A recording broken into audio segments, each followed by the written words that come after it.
Welcome to Loving Me Before I Love You with Tammy Nicole, the podcast dedicated to you loving and putting yourself first. Others have come first in your life for years, and you know it's time for that to change.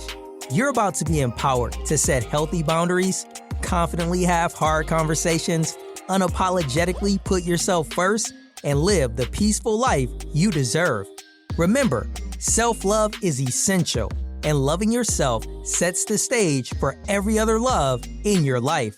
So get ready to embrace self-love like never before with your host, Coach Tammy Nicole.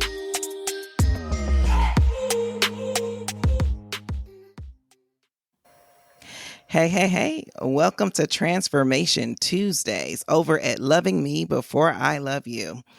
Today, we have an episode like none other. We are going to be talking about childhood trauma and how do we heal our inner child. I do have a special guest with me today. Her name is Miss Ada Lloyd, and we like to call her the Transformation Guide. She doesn't quite like being called a coach, and she definitely is not a therapist. She is just helping people along their journey of understanding their inner workings and how they have all the tools they technically need to live the life they want to live and to provide hope and inspiration. Welcome to the show, Miss Ada. How are you? I am terrific, and thank you so much for inviting me to join you, Tammy. I'm excited. So I'm super excited about this episode because I recently released a book for moms, and the book is called The Self-Love Blueprint for Moms and how they are able to, it's a guide for canceling, diminishing, eliminating, decreasing childhood trauma from a generational standpoint. And so this subject is always very dear to my heart because I feel like our childhood traumas come from unhealed parenting, unhealed guidance. And so when we get back to the source of who we are, when we start learning to love ourselves just a little bit more and show our self-love, skill sets and, way of life to our kids, we kind of diminish and decrease the childhood trauma. Now, can you eliminate it altogether? Probably not, because you're not going to be the only influence in your child's life. However, can you make it a little less? Absolutely, because you can stop providing the trauma to them yourselves as their parents. So when we talk about childhood trauma, how do you define childhood trauma and what are some common misconceptions about it? So childhood trauma can be really big or it can be really small, but the impact continues into adulthood if it's not addressed. Mm-hmm. So, for example, two clients that I frequently talk about that are on opposite extremes of this. One grew up in a situation where she experienced physical, sexual, emotional, mental, and financial abuse. They stole her babysitting money. And when she got out of that situation, she did what is very common. She got herself into an abusive relationship. And she eventually got out of that situation and started to work on trying to get her life more stable. And when I met her, she was married to a really good guy. And she had been in therapy for 5 years, but nothing had changed. And she really wasn't sure she wanted to try something else because therapy hadn't worked for 5 years. Her husband was reluctant because he didn't want to see her disappointed again. And he wasn't crazy about the idea of spending more money on something else that wasn't going to work. But she ultimately decided that she wanted to do it. And in week 6 of a 12-week program that I do, she came on the Zoom call with tears running down her face. And she said, I was in therapy for 5 years and nothing changed. In 6 weeks, you have changed my life. At that point, I had tears running down my face. Another extreme, a client didn't have a particularly challenging childhood. But as an adult, she had gotten drawn into a cult, and she had extricated herself from that. And she came to me to help deal with some of the ramifications she still had from the cult. And she had been an accountant her entire adult life, including she was the accountant for the cult. And at this point, she had her own bookkeeping practice. Now, I had become aware that she was a CPA, but she didn't identify as a CPA. And this didn't make sense to me because I've been surrounded by CPAs my entire life, and I know what's involved in earning that designation. But I hadn't had the right chance to ask her about it. And one day, as we're talking about something else she's concerned about, in passing without it ever hitting her radar, she said, in third grade, my teacher told me I'd never be a success in life because I wasn't any good at math. And she continues on what she was focused on. And when we finished that conversation, I circled back and I said, does that have anything to do with the fact that you don't identify as a CPA? Boom, a light bulb went on. She didn't feel worthy of a designation she had earned because of what a bullying teacher had told her 55 years before. We took care of the worthiness situation. We quieted the voices. A couple of months later, she said I'd done more for her business than all the business coaches that she had hired. And I smiled and said, thank you. But I didn't really do anything for your business. What I did was I helped you remove a block that you didn't know was there that was keeping you from showing up as who you are in your business. Now, that's a very long answer to a very short question, but it's kind of the two extremes because when I look at childhood trauma, sometimes it's really big things. It's that physical, sexual, verbal, mental, financial abuse. Sometimes it's what we might call garden variety bullying. It's the kinds of things that we have all experienced from parents, teachers, religious leaders, community leaders, whatever. And fortunately, most of the time we just sort of roll off and say, whatever. But sometimes it sticks with our subconscious without us realizing it. And it impacts us over time, and it continues to impact how we show up. And Jody, the client 100%. I just described, when she chose not to identify as a CPA, she did that because it felt right to her. She couldn't tell you why. But how often do we make decisions based on what feels right to us Mhm. without realizing that maybe that Exactly. decision isn't really in our self interest and it's being driven by something that happened years ago? Absolutely. So, being subjected to violence, witnessing violence, there's just anything that is going to diminish your identity, your worth, your value as an individual is It's trauma. a form of trauma. Yes. And if it happened in childhood, that's the definition of childhood trauma. Absolutely. And everything that you said is 100% right, which is basically even when I'm teaching on a self-love journey and I'm teaching women how to identify that their own identity. A lot of us have the identity that was given to us versus the one that we discovered. And I think that we have to learn to discover ourselves and not just take on what someone else said.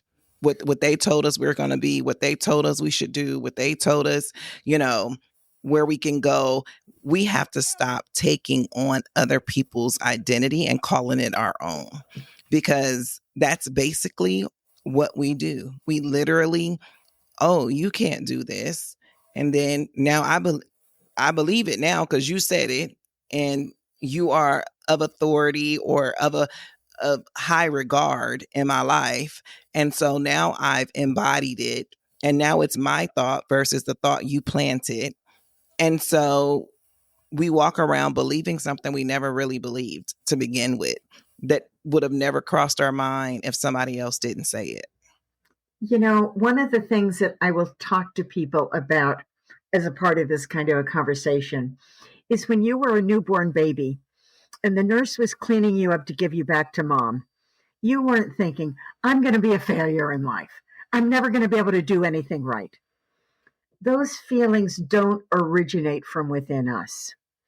They come from somebody else. Mhm. What we do as a part of achieving emotional freedom now is we go through a process to quiet those voices Mhm. because those voices told us lies about who we are and who we can become. And when somebody else is abusing you and telling you lies, it's really about them. It's not about you. Mhm. And so part of the process we go through is we separate stories, their story and their effort to commingle it with your story and make you responsible for their choices. Mhm. You are never, ever responsible for somebody else's choice. The most common line we hear in domestic violence is, if you hadn't done this, I wouldn't have had to do that. Mhm. That concept underlies every kind of abuse or bullying there is. Mhm. It's all about power. If I can diminish you, I feel more important. I am more powerful. And when I make you responsible Mhm. for what I'm doing, I'm innocent. That's a bunch of BS. You are never, ever responsible for somebody else's choices. Absolutely. And even in the process of not being responsible for their choices, how do you address the choice you make based upon the new belief that you have based upon what they've said about you? So, in other words, even if you use your client that was not like accepting or being celebrated as far as being a CPA, she took it on as her own thought, as her own way of being. Where does her responsibility lie in that process? So, we're responsible for our own choices. But the reality is, we make our choices based on the frame of knowledge that we have. And so, looking at a mother, I've got 3 daughters. My I did a much better job of mothering my 2 younger daughters than I did my older daughter. Absolutely. We don't have any rule books. You know, she was my learning Yeah. process, if you will. I can't go back and beat myself up over what I did then, wishing I had done something different, as long as I know that what I did then was the best that I could do. It came from a pure and honorable place based on what I knew then. Just because I know more today, Mhm. I can't beat myself up over that.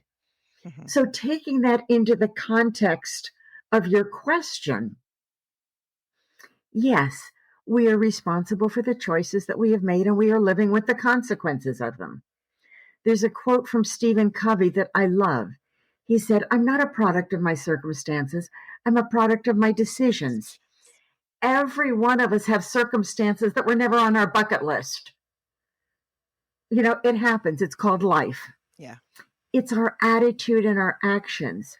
So when we go through this process of healing, what we're doing is we're saying, okay, what happened? How did you feel about it then? How do you feel about it looking back on it now? And how did you feel about what was said to you? It was a lie. That's not a part of your story, but how you felt about it is a part of your story. Those things and those things alone comprise your story. Mhm. Now, it's just like taking a puzzle and putting a puzzle together and missing a few pieces. You still pretty much know what the puzzle looks like. We're going to use that same concept to identify what was going on in your abuser's life and your enabler's lives or your bully's lives at the time that they were impacting your life. Mhm. Not that that will in any way justify, condone, rationalize, or anything else what they chose. but it will allow us to see clearly that it was their choice based on what was going on in their life. You were never responsible. That's the beginning of breaking the chains. And as we go through that, and then we come back again once that's done to really own your story, then the next thing is, okay, what about those little voices that are still in the back of your head? And maybe it's actually become your voice because you've internalized it. That Correct. says, I'm no good at math or whatever. Using Jody's example, here's what we did. I said, okay, Jody, we're going to prove that that's a lie.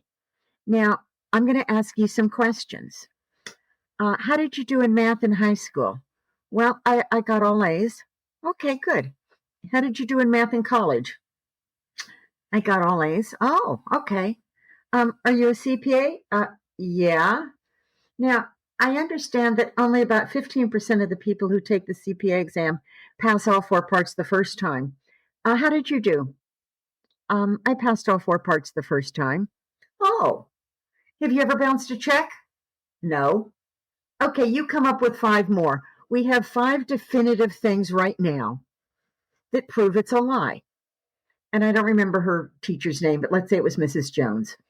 So every time you hear Mrs. Jones' voice telling you that you can't succeed because you're not any good at math, Right. here's what you're going to do. You're going to, go into the back of your mind where you're hearing that voice, and you're going to say, no, Mrs. Jones, you're wrong. Because boom, boom, boom, boom, boom. And you're going to give her at least 5 of those 10 truths. Absolutely. How do you prove a lie is a lie? You prove it as a lie is a truth with truth. Yeah. Gradually, that will quiet those voices. And if it's your own voice you hear, then we just have another step that we have to do to go back to the original voice where it came from. But we just don't want to allow somebody else to define who we are. Mm-hmm.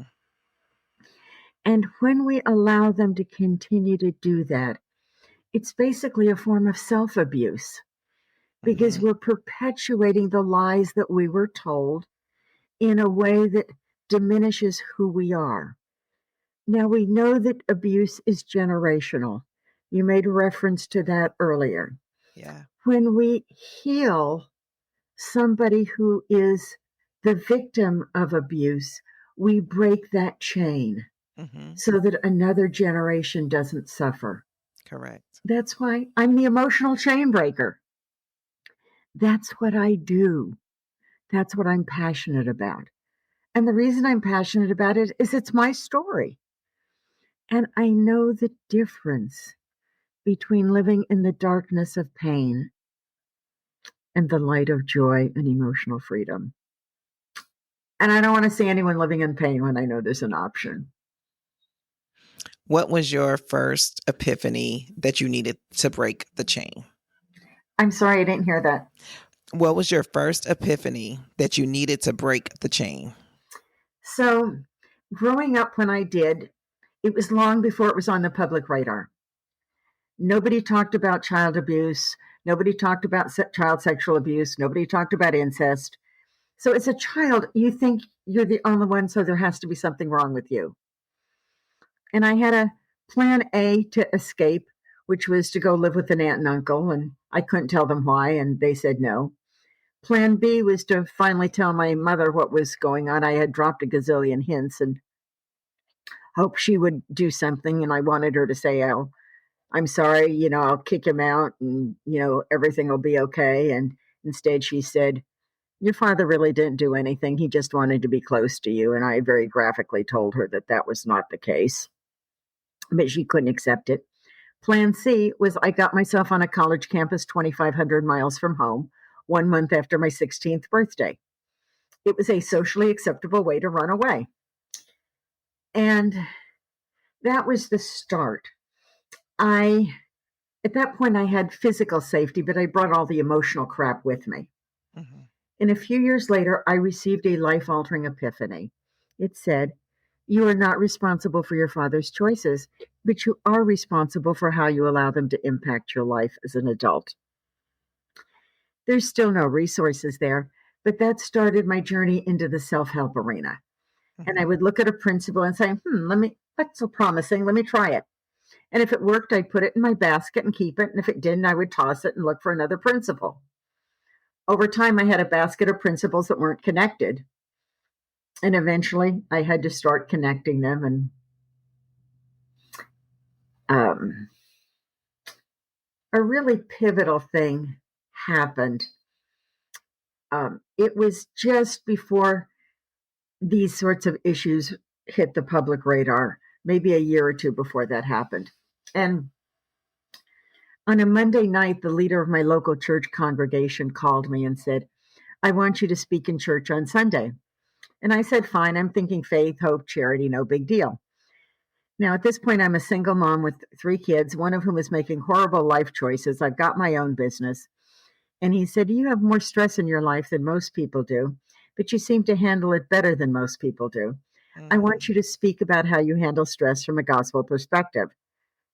And at that moment, I went, oh, because I knew in my heart that I was going to need to bring up the abuse. So I went and found my 2 younger kids, and I told them that Frank called and that he'd asked me to speak in church on Sunday, and they rolled their eyes as kids do. And then I said, I'm going to need to make reference to the abuse I experienced. Now, I'm talking about bringing up something in front of 200 people they've known their entire lives that nobody talks about. To their credit, they said, we're good with that, Mom. And so on Sunday, I started out by talking about the stresses we all experience. The guy that flips you off on the freeway, the boss that's always on your case about something, the teenager that rolls their eyes at you. And then I said, we all deal with uncommon stresses. Things like delinquent kids, divorce, having been sexually abused as a child, health issues, financial issues, half a dozen things. That was my only reference to the abuse. And I said, I've dealt with all of these, and these are the strategies that I use to deal with them. Afterwards, I had 3 women come up to me.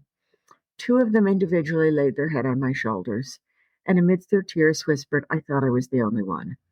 The third one put her head on my shoulders and just sobbed and sobbed and sobbed and sobbed and couldn't say anything, but I knew and she knew that I knew. That was the day that I knew that even though my healing was not yet complete, I had an obligation to reach back and light a path forward for those who did not yet know it was possible. So that was kind of the second pivotal point. And so I continued to do that while I ran my business and raised my kids and lived life. And then there came a point where in 2009, it was time to shut down my interior design business. And I knew that I wanted to work with people to help them see a path forward to make their lives better. But I also knew there was some things I had to finish for me before I could feel comfortable doing that. And that's when I wrote the 7 Pillars of a Happy and Successful Life. And what those are personal, your relationship with yourself; physical, everything about your health and body; emotional, which is largely about resiliency; spiritual, however you define spiritual; professional, whatever brings money into the household; financial, which is largely about stability; and relationships of all kinds, and knowing what success looks like to you in each of those areas. Not society, not mom and dad, not anybody else. When you know that, you can bring them together to create your unique definition of success. To do that, you really have to have broken the chains to all of the pain of the past and be able to own who you are and who you are focused on becoming. And so I taught those principles. I coached a lot of people. I had a lot of success. But then in 2022, I did something really stupid, and I tripped over my own 2 feet. Now, the good news is I didn't break anything. The bad news is I wound up in the hospital. The good news is when I came home, spirituality has always been very important to me.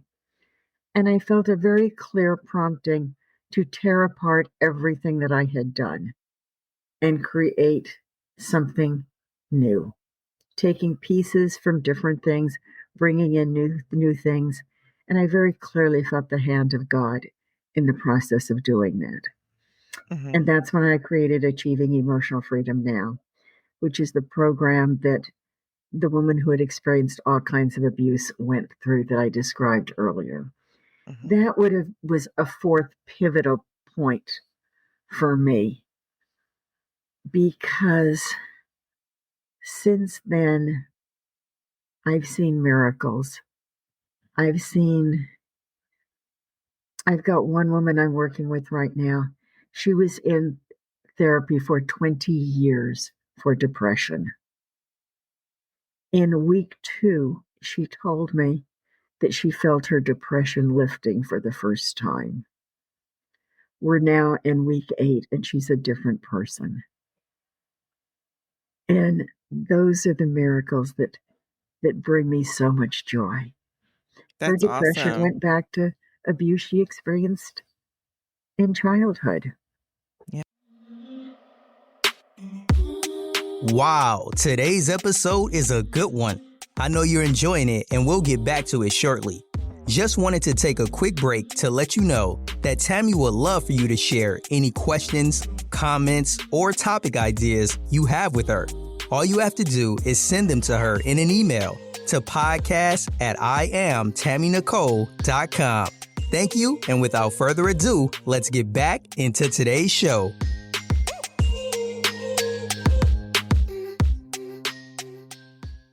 Yeah. Childhood is a very, man, it is a very, very, very, very crucial point of life. It is the foundation. And everything that we do, everything that we become in life starts there. Because that's where all of our tools come from, right? Yeah. Until you grow up and learn to create new tools or adapt new tools, the ones you got from childhood is what you have. And that's what you live life with. And so when you have been traumatized in that space, it's also what affects your adult life, how you maneuver, how you see things, how you decide on what to do in life all stems from what you learned as a kid.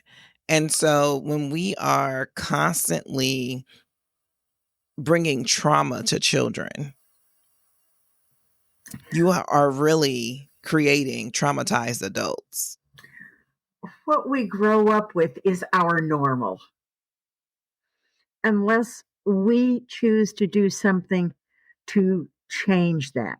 Mm-hmm. So, if you look at both perpetrators and victims of domestic violence, the vast majority of them experienced violence, they were traumatized, or they saw violence, they were abused, and they're simply doing in adulthood what to them is normal. Normal. And so that's why it is so essential that we change their perception, that we help them heal, and we keep them from creating that normal, that abnormal normal Yeah. for another generation. Mm-hmm. Absolutely. When I think about, you mentioned domestic violence, and when I think about being in that space, I've had the experience. My initial reaction was remove my children from the environment, because they need not to have that as a normalcy. They need not to think that that is okay. And so And it that's was an going, essential gift that you gave them. absolutely. And when we talk about the normalcy, see, that's not normal to me. You know what I mean? So even having the experience, it was a one and done. We're not doing this 2 and 3 times. There is no, I'm sorry, I didn't really mean it. Oh no, it don't matter. You didn't. Choices have consequences. Correct. You either have a consequence or a reward to anything that you do, right? Good or bad. If it's something you did well, you get rewarded. If it's something you didn't do so well, you have a consequence. And I love what you're saying, because today there is so much expectation that we can divorce consequences from choices. Mm-mm. And that people can make a choice, but they don't have to experience the consequence because they were a victim, because this, because that, because something else. And it's a bunch of hogwash. Always. You know, we choose. We may not have chosen what we experienced in childhood, but we choose how we allow that to affect us in adulthood. Mm-hmm. And those choices have consequences. And kudos to you for making the choice you made to protect your children and to stand up and say, no, choices have consequences. You made a choice, here's your consequence.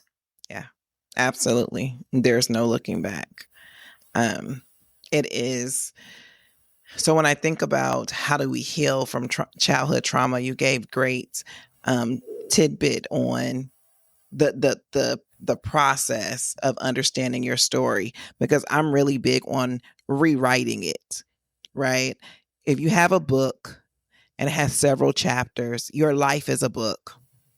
And even if chapters 1 through 21 was written by someone else, you can take the pen and write chapters 22 through 75, however many chapters you want to create. But you are the author of the remaining chapters. Now, if you're spiritual, as I am, God is the true author. He is the one with the real pen. I'm just here kind of moseying along and acting out the things that he kind of wrote in my heart, you know, and I'm really living the life that he designed for me to be living. I feel as though because we have been written from someone else, like someone else had the pen, a lot of times we feel stuck. We feel stuck to just keep living out their story because it's not yours. If they're writing it, it's their story, it's not yours. If you want to live your story, you have to write it. You have to be an active participant who knows what's happening and not just along for the ride. You have to be an active participant in this story. So redefine who you are. You don't like who you are. You don't like where you are. You don't like where you're going. Redefine it. Give yourself a new definition and then live according to it. I absolutely love that, because I would only make one adjustment. You have to have more than 75 chapters because I'm 78. Well, that you gotta have as many chapters as you want. However, if you say each chapter is the year of life I'm living, then hey, that's how your book is written. But you may have, 10 years of life in one chapter. It depends on how you want to write that book. I'm not writing the book based upon how many years I've been on this earth, because no, that's too many chapters for me. I'd rather have it defined based upon the type of experience or my pivotal changes in my life. Maybe I have a chapter that's just on motherhood and I'm just talking about everything regarding motherhood. And the other chapter may be my chapter of career. How did I transition from being a therapist into being a coach, into being, a full-fledged entrepreneur? Like, what are those chapters looking like? But we write them. So if you want 78, Ada, have at it. Have at it. I don't want to know how many pages are in one chapter, but that's if you got that many chapters, Ada, have at it. I don't want that many. I just want to give them the opportunity that they have to write the story. It's on them. It's in their hands to write the story. And I think that when you are healing, it's when you tell your story that also provides that space of freedom and liberation. And you know what? That pain doesn't have me pinned down because I can tell my story and not be ashamed of it. Well, I think that's the gift that we can give to other people is Mm-hmm. being transparent about our stories, because there are so many people I encounter who I may be the first person they've ever shared their story with. Mm-hmm. And in this day and age, that's really kind of a sad commentary that they've still felt ashamed or Yeah. feared judgment or whatever. And this is real because so often we know that abuse and bullying and all of the rest of this happens within the home Yeah. or with people that are, closely related to the home. And so, for example, a friend of mine, she was abused as a child.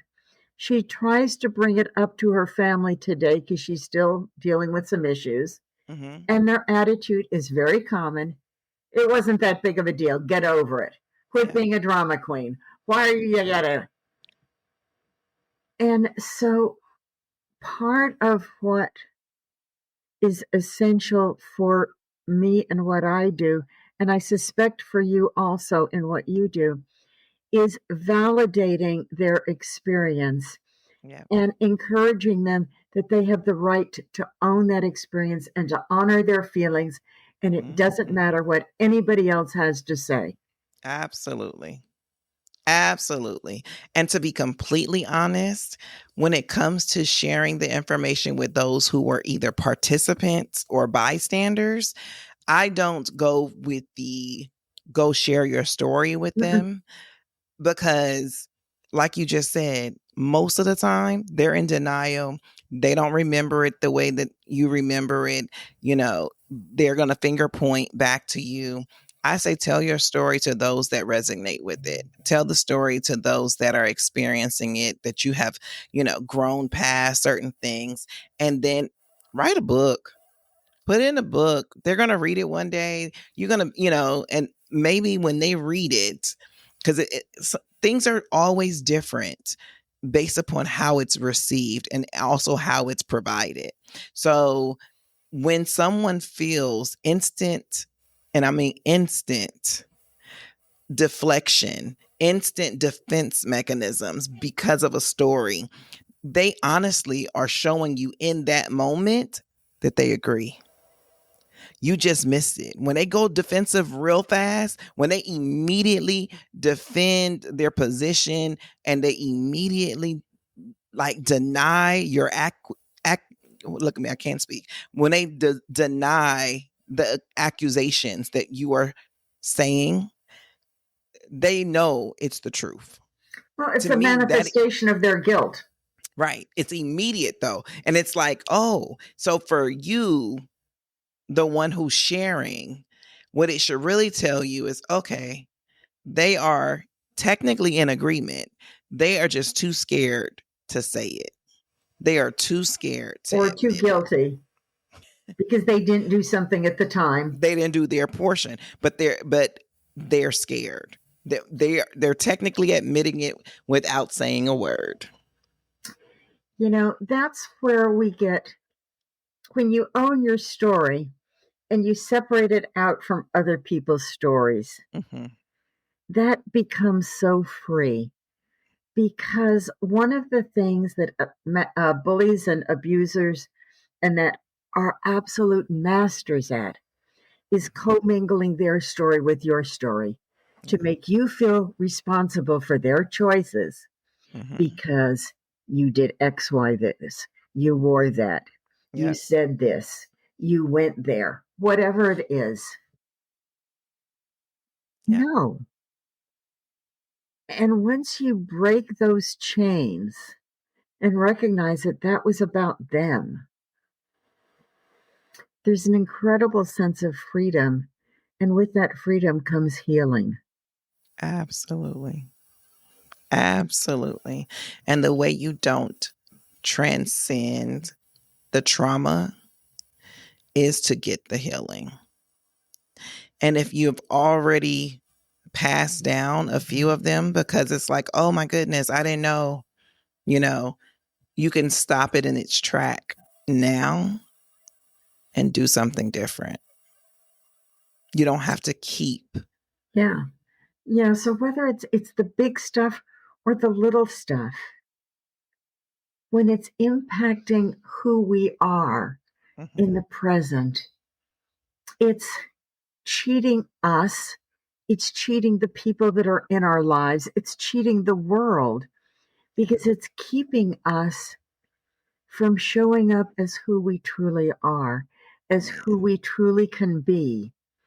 And when we do that, that's when life has meaning and it blossoms for us. Yes. And it's when we have greater positive impact on the people that we have the opportunity to touch. And it's Absolutely. when that can ripple forth out into the world and we can have, I like to talk about, how people talk about throwing the pebble in the lake and the ripples And that it ripple come out. effects. Yeah. You know, I like to feel like a conversation like ours that is going to go out and be seen by, hopefully thousands of people. We're Absolutely. tossing a pebble into the lake. Mm-hmm. Everybody who hears that is going to be one of those ripples. And then they have the opportunity to share something they learned Yeah. with somebody else and create more ripples. Absolutely. So I just want to toss as many pebbles in as many lakes and rivers and streams as I can.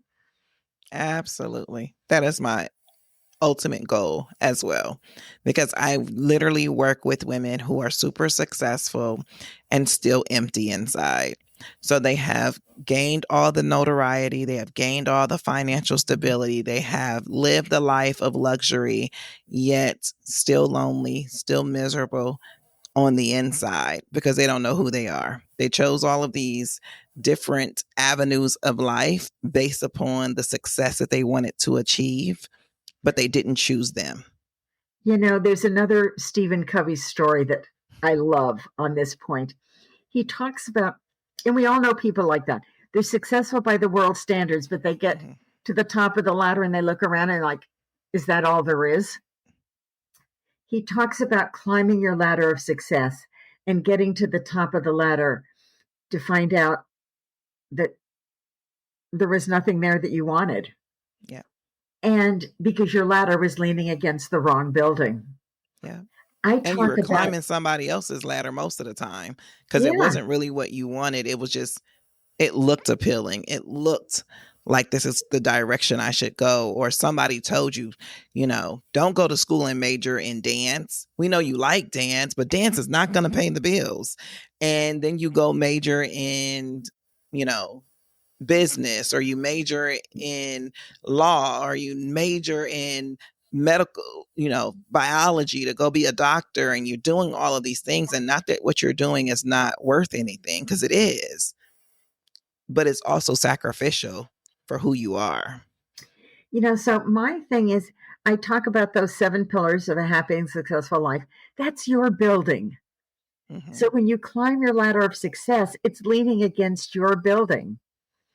And when you get to the top, it's fulfilling what it is that matters most to you. Right. And, we talk about like, summiting a mountain or something, but you get to the top, well, you'll see a peak that is beyond there that you can now start to climb. But that peak wasn't visible as you were climbing your initial mountain. It was Right. only when you got to the top of it that you could see, a vista beyond with another mountain peak. Yeah. But we have such infinite possibilities as human beings. Mm-hmm. And I believe our greatest freedom is our freedom to choose who we are and who we're becoming where we're going and how we're going to get there. Yeah. And healing from the past is the first step towards really being able to fully embrace that freedom. Absolutely. So tell the listeners where they can reach you if they would like to connect. They can find me on LinkedIn as Ada Lloyd. They can find me on Facebook as Ada G. Lloyd. Because of a hacker, I had to reinvent myself. They can find me on YouTube as Ada Lloyd. And they can simply email me at adalloyd@gmail.com. ADALLOYD @gmail.com. Awesome. First of all, I want to thank you so much for joining. Thank you so much for providing the information, the nuggets, and all of the tips that you have given to our listeners on basically focusing on, hey, heal the trauma and grow and glow in being who they are supposed to be, recreating their own story. Remember, guys, love yourself so much that the love from others is a bonus. You can always reach me at IamTammyNicole.com. If you would like coaching, reach me at coaching@IamTammyNicole.com. And you can go to my Stan store and get all of my books and all of my courses and all of the free digital downloads to help you along your way. Self-love is imperative and required. Have a good day.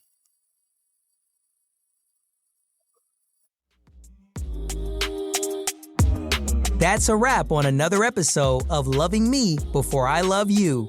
If you enjoyed today's episode, please take a second to show your support by subscribing and leaving a positive rating and review on Apple Podcast, Google Podcast, iHeartRadio, and Spotify. Stay connected with Tammy. Make sure you're following her on Instagram and TikTok at Coach Tammy Nicole. If you like to work with Tammy or have any questions you'd like her to answer, please head over to www.IamTammyNicole.com. Until next time, always remember to love yourself so much that the love from others is a bonus.